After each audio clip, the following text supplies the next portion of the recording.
Hello friends, good morning, have a wonderful day. आज हम class B third year की पहली पोएम स्टेयर्स, जो कि ए जयाप्रभा द्वारा लिखी गई है। ये फेमस पोएम है। स्टेयर्स इसका मतलब होता है घूरना। ये पोएम उन्होंने तेलुगु लैंग्वेज में लिखी है, जिसका मतलब चुपुलू, उन्होंने इसके लिए चुपुलू वर्ड दिया है, जिसका मीन्स होता है गेज, जिसको किसी इंसान को घूरना। तो यहाँ घूरना वर्ड मेल गेज से लिया है। उस घूरने से मतलब मेल गेज है यहाँ पर। ये जो पोइटेस हैं मतलब ये जयाप्रभा, ये फेमस फेमिनिस्ट क्रिटिक भी रही है। तेलुगु लैंग्वेज में अपनी सारी पोएमों को लिखती हैं और इनका फोकस होता है वुमेन से रिलेटेड जितने भी इश्यूज़ होते हैं, उन पर मेजर इश्यूज़ होते हैं, उनको हाईलाइट करना, उनके ऊपर लोगों की सोच लाना, वो क्या सोचते हैं, ये सब लोग वो अपनी खुद की व्यूज़ उन पोएमों में उतारती है।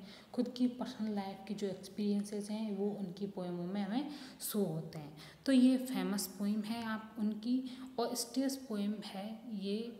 और इनका जो है, इस पोएम को उन्होंने तेलुगु लैंग्वेज में लिखा है, जिसको ट्रांसलेट किया है BBL नारायण राव ने किया है। अब जो पिक्चर आपको स्क्रीन पे शो हो रही है वो आपकी फेमस फेमिनिस्ट राइटर हैं ए जयाप्रभा, उनकी पिक्चर आपको यहाँ पर शो हो रही है।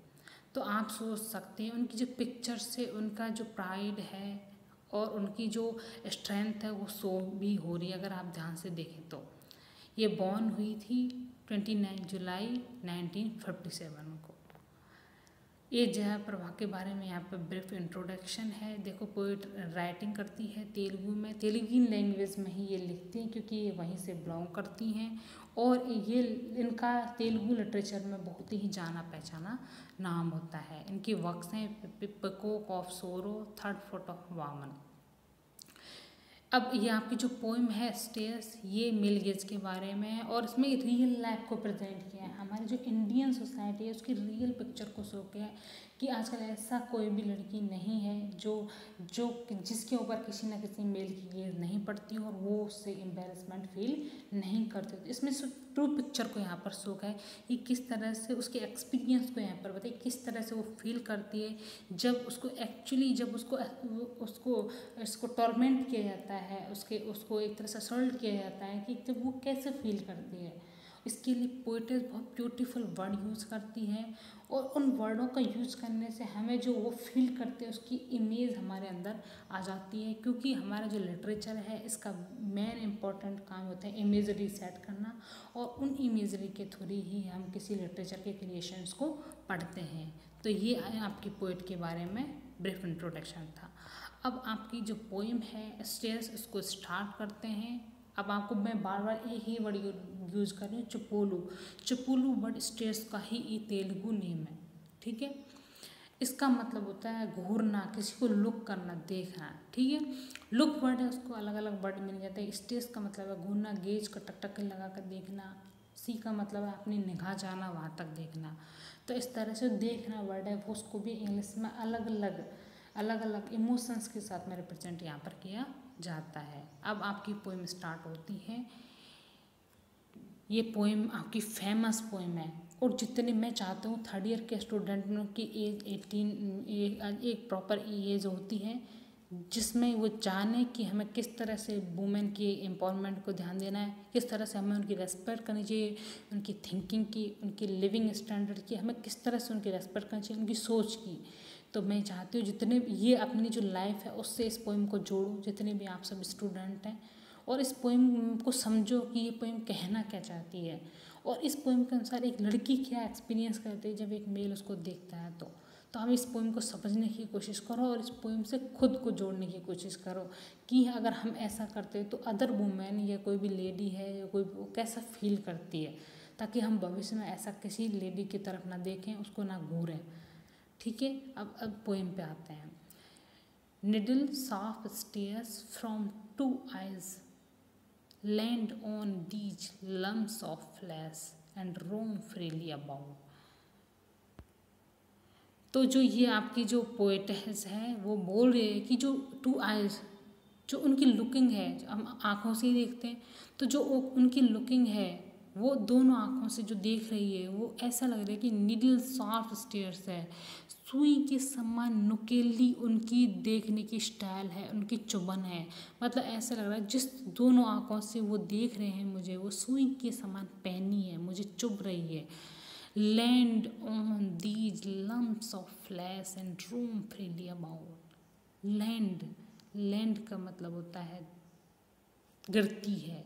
लम्प्स ऑफ फ्लैश का मतलब है यहाँ पर ह्यूमन बॉडी, जो हमारा जो है ह्यूमन बॉडी है वो तो लम्प्स ऑफ फ्लैश होती है, एक तरह से मांस का पुतला ही तो होती है। तो जो लम्प्स ऑफ फ्लैश का मतलब है जो हमारी बॉडी है, जो मेरी बॉडी है, खुद की बॉडी, जो एक किसकी ढेर है, मेरी बॉडी किसका ढेर है, एक मांस का ढेर है, उस पर लैंड करती हैं, वो नचरें उस पर गिरती हैं। एंड रोम घूमती हैं फ्रीली अबाउट, पूरे शरीर पे। मतलब जो उनकी तीखी जो नज़रें हैं, जो सुई के समान जो तीखी नज़रें, ऐसा लग रहा है मेरी पूरी बॉडी को चुभ रही है। मेरा जो शरीर है, जो सिर्फ एक मांस का ढेर है, उसको चीरते हुए पूरे तरह से स्वतंत्र रूप से मेरी बॉडी के ऊपर वो नज़रें घूमती रहती हैं, ऊपर से नीचे तक। तो हम समझ रहे हैं कि कितना ब्यूटीफुल है जो जया प्रभा है, जो हमारी पोएटेस है, जिन्होंने जिस चीज़ को फील किया था, उस फीलिंग को एक पेपर पर उतारे, एक पोएम का रूप दिया है। एक बहुत अच्छी बात है, और इस तरह से मैं बोल सकती हूँ ये बहुत ही ब्यूटीफुल पोएम है। और आज के टाइम में तो ये पोएम अपना एक इम्पॉर्टेंट प्लेस रखती है। तो यहाँ तक आपको ये लाइन समझ में आई चारों। देखो ये इतनी हार्ड जो वर्ड इसमें यूज़ नहीं किए, इसमें सिंपल वर्डों का यूज करके ही पोएटेस अपनी बात को कहना चाहती है। अब मैं दोबारा इस स्टेंजा को फिर से बोलती हूँ। Needles of stares from two eye, जो सुई जैसी जो चुभन है, फ्रॉम टू आई, जो दोनों आँखों से निकलती है, गिरती है, लैंड गिरती है ऑन द लम्स ऑफ, जो मांस का जो मेरा शरीर है, मेरा जो ढेर है, इसके ऊपर गिरती है। एंड रोम फ्रीली अबाउट, और पूरी स्वतंत्र होकर रोम घूमती रहती हैं। लायर स्टेयर्स का मतलब है यहाँ पर, ये लायर वर्ड उन्हीं लोगों के लिए बोलती है कि जो मुझे घूर रहे हैं वो झूठे हैं, वो लायर हैं। That do not dare look into my eyes. Dire जो लायर हैं, वो स्टेयर्स जो मुझे घूरते हैं वो झूठे हैं। दैट जो डू नॉट स्टेयर, जो इतना साहस भी नहीं रखते हैं, लुक इनटू माय आईज, कि वो जब घूरते हैं मुझे, जब मैं उनको देखती हूँ तो उनमें इतनी भी साहस नहीं होता कि वो मुझे आई कांटेक्ट करके देखें। मतलब जब वो मुझे घूरते हैं तो मैं पलट कर जब उनकी तरफ देखती हूँ तो उनमें इतना साहस भी नहीं होता है कि वो मेरी उस घूरने की जो तरीका है उसको फेस करें, मुझे भी उसी तरीके से देखें जिस तरह से मैं उनको देख रही हूँ। But crawl like larva on my body, लेकिन ऐसा नहीं करती। जब मैं उनको नज़रें मिलाने की कोशिश करती हूँ तब वो मुझसे नज़रें नहीं मिलाते हैं। बट क्रॉल, लेकिन रेंगते हैं, like larva on my body. Larva bird यहाँ पर जो अनडेवलप्ड वो होते हैं कीड़े, छोटे मोटे से जो कीड़े होते हैं ना, जो अपनी जिसमें वो कवर अप रहते हैं उसमें से धीरे धीरे निकलने की कोशिश करते हैं। तो ये लार्वा वर्ड उन्हीं के लिए यूज़ किया है कि जो उनकी जो स्टेयर्स है, जिसको वो देखना चाहते हैं, जिस नज़र से वो मुझे देख रहे हैं, वो मुझे कैसी लग रही है, ऐसी लग रही है कि एक लार्वा जो अनडेवलप्ड कीड़ा है धीरे धीरे मेरी बॉडी के ऊपर रेंग रहा हो। तो आप सोच सकते हो कितनी ब्यूटीफुल वर्ड यहाँ पर उसने लार्वा वर्ड यूज किया है। और इस लार्वा वर्ड से आप पूरा का पूरा एक इमेज क्रिएट हो जाती है कि कितना गंदा वो जो लेडी है फील करती है जब उसको मेल एक गंदे तरीके से स्टिच करता है, उसको घूरता है। तो ठीक है, तो यहाँ तक आपको समझ में। अब हम थर्ड स्टेंजा की तरफ चलते हैं। Each rich and poor, young and old, stairs eight women alike, each rich and poor, चाहे वो गरीब हो, चाहे धनवान हो, चाहे जवान हो, बूढ़ा हो, स्टेयर्स एट women alike का मतलब है, अब देखो यहाँ वीमेन वर्ड यूज किया है, तो वीमेन का मतलब है प्लूरल फॉर्म होती है वुमेन की, वीमेन। तो यहाँ पर जो बोल रहा है कि सभी चाहे कैसी भी हो, किसी भी स्टेट का कोई भी पर्सन हो, चाहे गरीब हो चाहे अमीर हो, सभी अलग मुझे एक ही तरीके से घूरते हैं, वो गंदे तरीके से ही मुझे घूरते हैं, इसलिए यहाँ पर अलग वर्ड यूज किया है। अब हमारा फोर्थ स्टेंजा आता है।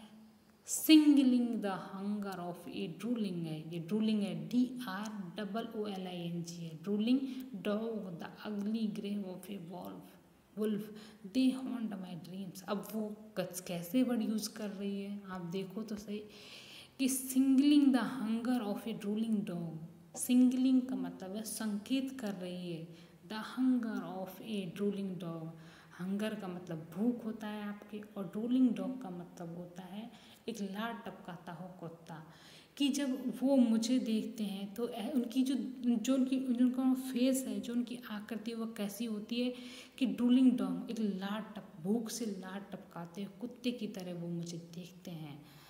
The ugly grave of a wolf, एक तो उन्होंने डॉग से की है कुत्ते से, एक दूसरी की है कि एक जो वुल्फ है, जो भेड़िया है, उसकी गंदी पकड़ है जिससे सब जानवर निकलने की कोशिश करते हैं, उसी तरह मैं भी उस नज़र से भी वो मुझे पकड़ते हैं, ऐसा लग रहा है वो मुझे पकड़ रहे हो, जब मुझे देखते हैं तो ऐसा लग रहा है वो मुझे पकड़ रहे हो। दे हॉन्ट माई ड्रीम। अब देखो यहाँ पर आप सोचो, उसने हॉन्ट वर्ड यूज़ किया। अब हॉन्ट वर्ड क्या होता है, हॉन्टेड हाउसों के लिए हॉन्टेड वर्ड यूज किया था। हॉन्ट का मतलब होता है डरावने, भूत वाला जो बंगले होते हैं, जैसे हमारी कई मूवीज़ होती हैं, जैसे हॉन्टेड हुई, इस तरह की जो मूवीज़ हैं तो उनमें हॉन्ट वर्ड यूज़ किया था। इस हॉन्ट का मतलब है उसको डराते हैं, रात में उसको सपने में आकर उसको डराते हैं कि कैसे उसको घूरते हैं, वो कितने गंदे तरीके से उसको घूर रहे हैं। तो वो उसको दिन में तो वो उसको चलने नहीं देते हैं, पर रात को भी उसको सोने नहीं देते हैं। तो इस तरह से पोइट तेज बोलते हैं कि वो उन चीज़ों से बहुत ज़्यादा परेशान हो जाती है, उसको बहुत गंदा फील होता है।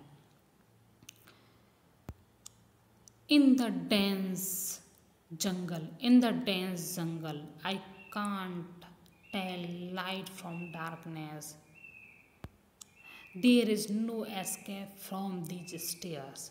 इन द डेंस जंगल का मतलब है जो गहरे जंगल हैं, जो गहरे जंगल हैं जहाँ से मतलब एक डेंस मतलब एकदम डीप और डार्क जो जंगल होते हैं उनके लिए यूज़ किया। आई कांट टेल, मैं नहीं बता सकती लाइट फ्रॉम डार्कनेस, कि जो अंधेरे से लाइट आ रही है, मुझे तो मैं इतने गहरे और अंधकारपूर्ण जंगल में चली गई हूँ जहाँ से मुझे अंधकार और प्रकाश में कोई अंतर नहीं दिख रहा है, मतलब ये नहीं बता सकते कि लाइट आ रही है या नहीं आए। There is no escape from these stairs, मेरे लिए ऐसी कोई जगह ही नहीं बची जहाँ पर मैं इन चुभन से, इनकी जो घूमने वाली जो है स्टेयर्स हैं उनसे बच सकूँ। ठीक है, स्टेयर्स से उनसे बच सकूँ। कैसे वो आंखें फाड़ फाड़ के मुझको देखते हैं, मैं उनकी चुभन है जो मेरी बॉडी को चुभती है, उससे मैं कैसे बचूँ, कहाँ जाऊँ, किस जगह पे जाऊँ। अगर मैं गहरे जंगल में भी जाती हूँ, वहाँ भी चली गई, तो वहाँ पर भी मैं लाइट और अंधकार में भी अंतर नहीं करवा सकती। मेरे लिए तो इस जगह कोई जगह ऐसी नहीं है जहाँ पर मैं अपने आप को उन लोगों से छुपा सकूँ, उन लोगों से बचा सकूँ। तो on the road, in the bus, in the classroom, they chase my step, snapping here and there, these person fangs knife me. अब पोइटेस आगे बोल रही है, उसका जो पेन है वो बाहर निकल के आ रहा है कि यहाँ पर जो हम स्टार्टिंग में देखते हैं तो ये पोएम हमें कैसी लग रही है कि जो हमारी कवित्री बहुत ज़्यादा सीधी है, उसको वो लोग उसको वे बच्चे परेशान करते हैं, वो उसका प्रतिरोध भी नहीं कर सकती, उनका विरोध भी नहीं कर पाती है। तो ऑन द रोड, चाहे रोड के ऊपर चल रही हो, चाहे बस के अंदर हो, चाहे क्लासरूम में हो, दे चेज माई स्टेप। यहाँ पर तो दे वर्ड उन्हीं के लिए आया है, घूमने वाले लोगों के लिए यहाँ पर दे वर्ड है कि वो मेरे स्टेप्स को मतलब है वो कदमों का, मेरे जो कदम है उनका पीछा करते हैं। स्नैपिंग हेयर एंड देयर, इधर उधर भटकते हुए, स्नैपिंग मतलब भटकते हुए, स्नैपिंग मतलब भटकते हुए, इधर उधर मेरे जो कदमें हैं, मेरे जो स्टेप्स हैं उनका पीछा करते हैं, मेरे कदमों का पीछा करते हैं। दीज पॉइजन फैंग्स नाइफ में, दीज पॉइजन, ये जहरीले फैंग्स होते हैं, जो सांप वगैरह होते हैं उनका जो वो होते हैं, उनके जो डंक होते हैं, उनके लिए फैंग्स वर्ड यहाँ पर यूज किया है। उनके जो पॉइजन है, जो उनके दांत, जो विष जैसे दांत हैं, नाइफ में चाकू की तरह मुझे भेदते हैं, मुझे काटते हैं। ऐसा लगता है जो उनकी चुभन है, जो उनकी घूरने की जो तरीका है वो मुझे चुभन महसूस करता है, मुझे एक डराता है। ऐसा लग रहा है कि वो मुझे चाकू के रूप में मेरे शरीर को काट रहे हों। तो देखो, आप समझ रहे हो कितनी ब्यूटीफुल वर्ड्स यहाँ पर पोएटेस यूज़ कर रही है, और एक पूरा का पूरा इमेजरी हमारे अंदर क्रिएट हो जाती है कि हम सोच समझ सकते हैं।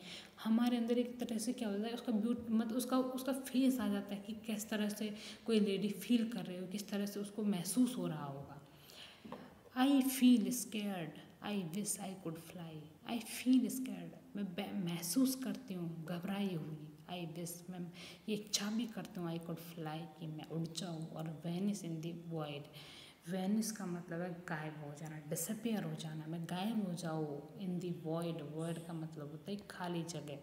या आकाश, आकाश भी वॉइड वर्ड यहाँ पर आकाश के लिए भी यूज हो सकता है। एक खाली प्लेस को यहाँ पर वॉइड बोला, खाली जगह। ठीक है, चाहे मैं उड़ जाऊँ या फिर मैं एक खाली जगह पर जहाँ पर कोई ना हो, उस जगह पर मैं गायब हो जाऊँ। बट द अर्थ, अब यहाँ पर जो आप देखो, ये जो पहले जो हमने स्टैंजा पढ़े उनमें पोएट हमें लग रही है, पोएटेस हमें लग रही है बहुत सीधी है, वो उन लोगों का प्रतिरोध नहीं कर पाती। हमारे अंदर एक तरह से मर्जी उसके लिए आती है। बट जब अब इन स्टैंजा का तो आप पढ़ोगे तो आपको लगेगा कि कैसे जो पोएटेस है वो अपने लिए लड़ती है, अपने लिए चाहती है कि लोग उसको उस नज़रिए से ना देखें, उसको एक रेस्पेक्ट के नज़रिए से देखें। तो देखो इस पोएम में कैसे जो आगे की लाइन में कैसे बोलती है, but the earth is mine too. अब उसको रियलाइज होता है कि ये जो अर्थ है ये मेरी भी है, उस अकेले की नहीं है, उन घूरने वालों की नहीं है, ये तो मेरी है। तो ये अर्थ इज़ माइन टू, ये पृथ्वी मेरी है, मतलब मेरी है, मैंने इस पर जन्म लिया तो मेरी भी हुई। I have taught my eyes, मैं अपनी आँखों को सिखा दूंगी टू स्टीयर बैक, मैं उनको दोबारा घूरूँ, मतलब मैं जब वो मुझे घूरते हैं मैं उनसे दुगना घूरूँ, ऐसा मैं अपनी आँखों को सिखा दूंगी। इक्वली शार्प, और जितनी तीखी उनकी आँखें होती उतनी ही तीखी मैं भी अपनी आँखों को कर लूँगी। स्टेज फर्स्ट है, वो घूरने वाले के लिए मैं भी घूरूँगी, और तब तक घूरती रहूँगी जब तक कि वो अपनी आँखें बंद ना कर ले। That is how I wages my war now. Wages का मतलब है स्टार्ट करना। अब इस प्रकार से अब मैं अपने युद्ध को स्टार्ट कर लेती हूँ, कि मतलब अब वो घूरने वालों से डर के मैं नहीं बैठूँगी, वो जितना घूरते हैं उससे दुगना मैं घूरूँगी। मैं उनको घूरने के तरीके से बहुत ही, जितना लंबी प्रोसेस तक वो मुझे घूरते उतनी प्रोसेस तक मैं उनको घूरूँगी, और उतनी ही घूरूँगी, उतने ही तरीके से, उतने ही तीखेपन से घूरूँगी जितने तीखेपन से वो मुझे घूरते हैं, मुझे चुभन महसूस होती है। और तब तक घूरूँगी जब तक कि वो अपनी नज़र हटा नहीं लेते हैं और उनको एहसास ना हो जाए कि उन्होंने वो कोई गलत कर रहे हैं। Those coldly stares that can't look me in the eyes flee to the underworld. Those coldly stares, और जो डरपोक हैं, जो घूरने वाले हैं, वो तो डरपोक हैं। ये कवार्डली जो वर्ड है उन्हीं के लिए आया है। जो कवार्डली है मतलब कि वो डरपोक है, घूरने वाले। That can't look me in the eyes, मेरी भी आँखों में देख ही नहीं सकते वो, तो जब मैं उनको देखती हूँ इतने घूरने के तरीके से देखती हूँ तो फ्ली टू द अंडरवर्ल्ड, तो ऐसा लग रहा है। फ्ली मतलब गायब हो जाते हैं।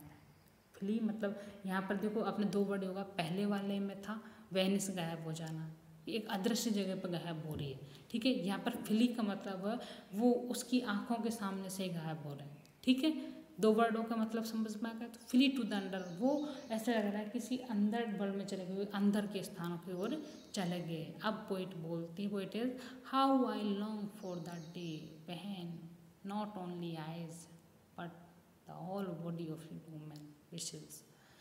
हाउ आई लॉन्ग, लॉन्ग का मतलब है कितने कब ऐसा टाइम आएगा, कितना लंबा ऐसा टाइम आएगा, कब ऐसा दिन आएगा जब ना केवल मेरी बॉडी बल्कि पूरा शरीर एक लेडी का रिसर्च इस चीज़ का प्रतिरोध करेगा, इस चीज़ का विरोध करेगा और इतनी ही तीव्र तरीके से विरोध करेगा जितनी तीव्र तरीके से आँखें करेंगी। इस तरह से आपको समझ में आएगा कि ये पोएम एक बहुत ब्यूटीफुल पोएम है और ये जनरल एक आम प्रोसेस है। आजकल जो हमारी इंडियन सोसाइटी है उसमें सबसे बड़ी प्रॉब्लम यही है कि आप वो देख रहे हो कहीं किसी लड़की को कौन चिढ़ रहा है, कहाँ किसको क्या हो रहा है। तो ये जो पोएम है इस मॉडर्न टाइम में बहुत इंपॉर्टेंट पोएम है और मैं चाहती हूँ इस पोएम को आप समझें। और ऐसा नहीं इस पोएम को पढ़ के आप बस भूल गए हो, इसको समझने की कोशिश करो कि किस तरह से पोइटेस है वो इतने ब्यूटीफुल वर्ड यूज़ करके ये बोल रही है कि मतलब क्या फील करती है, कैसा फील करती है, वो उन चीज़ों को यहाँ पर बोलती है। ठीक है।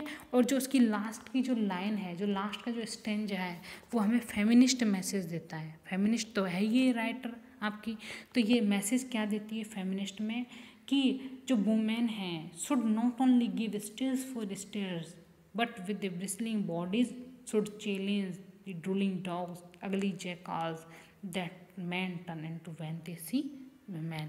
तो इसका मतलब ये है कि ना केवल स्टेयर्स फॉर स्टेयर्स हो बट आल्सो जो ड्रिलिंग डॉग हैं, जो अगली जैकाल्स हैं, जो वुल्फ हैं, उनको भी देखें, उनको भी उतने ही गंदे तरीके से देखें जितने गंदे तरीके से वो देखें और उनको इस तरह से दिखे कि उसकी जो स्ट्रेंथ पावर है वो उनके अंदर आ जाए, वो उसको समझे कि ये इसको मजबूत है और जो लेडीज़ हैं उनकी जो स्ट्रेंथ है उसको बाहर निकालने की जो हमारी पोएटेस है वो कोशिश करती है और वो चाहती है कि इस जो लेडीज़ होती हैं वो भी जो भी मजबूत होती हैं, संभालने योग्य होती हैं, वो अपने हकों के लिए खुद लड़ाई कर सकती हैं। अब यहाँ पर जो आपकी पोएम है ये ख़त्म होती है। इस पोएम से रिलेटेड कोई डाउट, मुझे नहीं लगता इस पोएम से रिलेटेड कोई डाउट है। ये पोएम तो बहुत ही वेरी गुड कमेंट्री है एक तरह से, जो हमें मॉडर्न सोसाइटी के ऊपर बहुत वेरी गुड कमेंट्री है, जहाँ पर वीमेन आर द विक्टिम्स हैं। She portrays not only the problems that women face what also the inherent strength and courage that women display in every sphere of their lives। इस प्रकार से इस जो जया प्रभा है आपकी वो प्रॉब्लम के साथ साथ में हमें क्या बताती है, एक सॉल्यूशन भी हमारे सामने प्रेजेंट करती है कि जब वुमेन है स्टेज करेंगी बैक करके मैन के ऊपर तो these men fly to the underworld. और वो चाहती है कि ऐसा कभी कोई दिन आए जहाँ पर ना केवल आँख बल्कि उसकी जो पूरी बॉडी है वो भी उस चीज़ का प्रतिरोध करे, उसका विरोध करे। तो यहाँ पर एक ब्यूटीफुल एक्सप्रेशंस यूज़ करते हैं। देखो आपको एक तो नीडल साफ स्टेस मिला था, लायर स्टेस मिला, hunger of a drooling dog मिला था, अगली ग्रेव ऑफ ए वुल्फ मिला था, पॉइजन फैंग्स नाइफ में, अर्थ इज माइंड टू। ये ब्यूटीफुल हैं, वेरी एप्ट हैं, एप्रोप्राइट हैं। ये क्या बहुत अच्छी ब्यूटीफुल एक्सप्रेशंस हैं। 3 वर्ड्स में आपकी ये पूरी पोएम है और रियलिस्टिक है और अपीलिंग पोएम है। अपीलिंग मतलब है हमारे हार्ट को बहुत ज़्यादा टच करती है ये पोएम है।